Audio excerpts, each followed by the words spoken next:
Hola, bienvenidos a este análisis. Hoy nos vamos a embarcar en un viaje verdaderamente alucinante.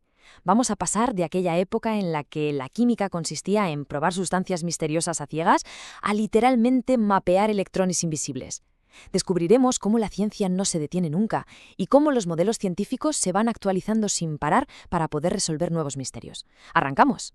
Bueno, esta va a ser nuestra hoja de ruta para hoy. Primero, veremos los ácidos y bases cotidianos. Segundo, sus propiedades y detección visual.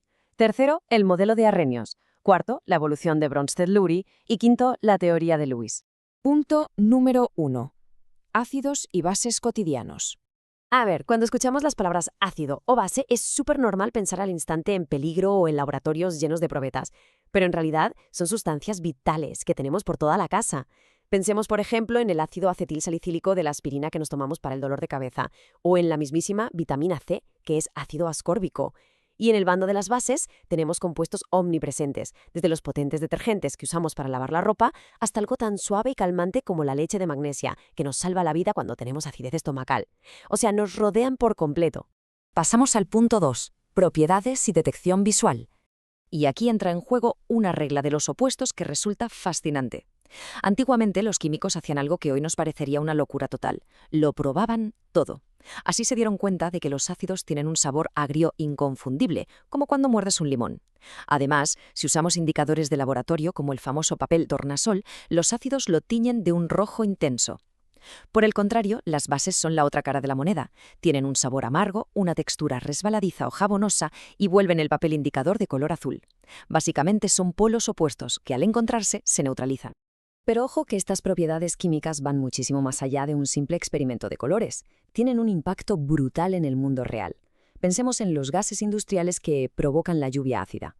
Con el paso del tiempo, esta lluvia no solo es capaz de corroer los metales, sino que literalmente disuelve estatuas y monumentos enteros hechos de carbonato, como la tiza o el yeso. Y lo que es más grave, puede destrozar el delicado equilibrio de los ecosistemas acuáticos al alterar de forma drástica la acidez de ríos y lagos. Llegamos al punto 3. El modelo de Arrhenius.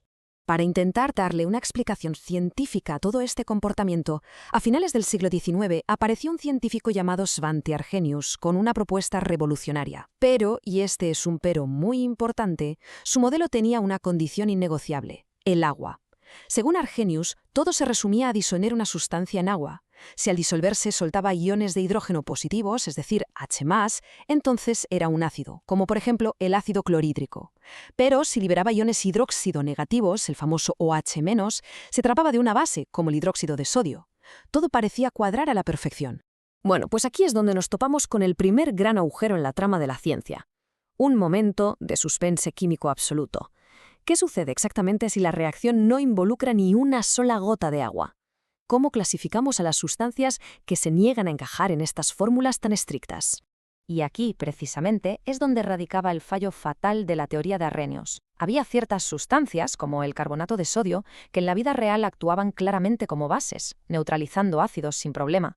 Sin embargo, sorpresa, si analizábamos su estructura química, resulta que no tenían absolutamente ningún ion hidróxido para liberar, cero. Así que estaba claro que el modelo se había quedado corto. Y esto nos lleva al punto 4, la evolución de Bronsted-Lowry. Para resolver este enorme misterio, la comunidad científica tuvo que abrir su mente. Así, en 1923, la teoría de Bronsted-Lowry solucionó elegantemente el problema del agua, reduciéndolo todo a una simple transacción. En este nuevo modelo, el ácido asume el papel de donante, cediendo un protón, y la base es simplemente quien está dispuesto a aceptarlo. Un intercambio directo, sencillo y perfecto.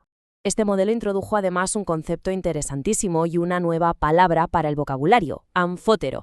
Esto sirve para describir a sustancias fascinantes como la mismísima agua, que son capaces de jugar en los dos bandos. Es decir, pueden actuar como un ácido que dona protones en una situación o cambiar de estrategia y actuar como una base que los acepta en otra totalmente distinta. Una maravilla. Y como todas estas reacciones químicas pueden ir en ambas direcciones, el modelo establece algo precioso. Cada vez que un ácido dona un protón, se convierte instantáneamente en una base conjugada. Y a la inversa, cada base que acepta ese protón pasa a ser un ácido conjugado. Es literalmente un baile químico ininterrumpido, donde ambas partes están siempre conectadas. Pero un momento, justo cuando parecía que el modelo de Bronsted-Lowry era definitivo, ¡pam!, otro agujero en la teoría. ¿Qué hacemos con aquellas sustancias que actúan indiscutiblemente como ácidos o bases, pero que en toda su estructura no tienen ni un solo átomo de hidrógeno a la vista para donar o aceptar? Entramos en el punto 5, la teoría de Lewis. Para llenar este último gran vacío en nuestro conocimiento, el científico Gilbert Lewis propuso el modelo más universal hasta la fecha, y lo hizo cambiando radicalmente el enfoque. En lugar de obsesionarse con los protones, se centró en los electrones.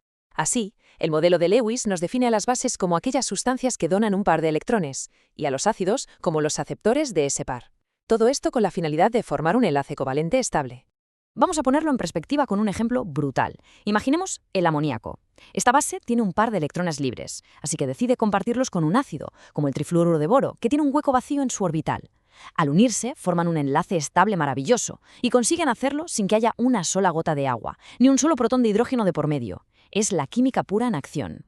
Si miramos esta evolución global, nos damos cuenta de algo absolutamente clave sobre cómo funciona el progreso científico. Ninguno de estos modelos descartó al anterior diciendo que estuviera equivocado. Más bien, cada teoría fue ampliando los horizontes para abarcar realidades mucho más complejas. Arrhenius nos dio la base acuosa inicial, Bronsted-Lowry dio el salto al intercambio de protones y, finalmente, Lewis nos regaló la imagen electrónica universal. Todo encaja a la perfección. Sin duda, este increíble viaje evolutivo nos demuestra que en la ciencia nunca está dicha la última palabra, sino que siempre estamos en constante mejora. Lo cual nos deja con una pregunta apasionante. A medida que seguimos explorando, ¿cuál será ese próximo gran misterio químico invisible que nos obligará a reescribir los libros de texto una vez más?